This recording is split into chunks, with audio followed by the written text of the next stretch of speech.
In today's video, I'll show you on how you can add holes in Orca Slicer. The first thing that you want to do is to add your shape. So in this demonstration, I'm going to be using a cube.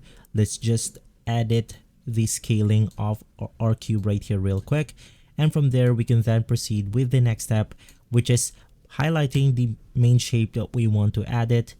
Right click on it, click on the add negative part with the minus icon. And then if you're trying to put a hole onto your shape, most likely the cylinder is going to be your best bet. Just click on the OK option.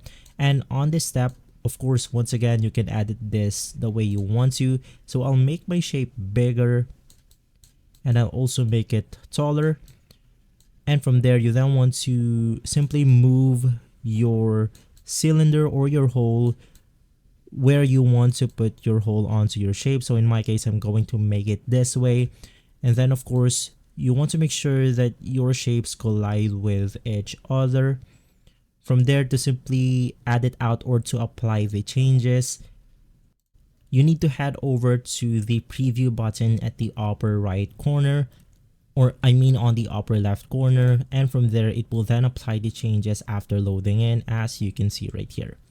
Once again, you want to make sure to simply make sure that the objects collide with each other, because if not, if we do something like this, it won't make the complete hole onto our shape.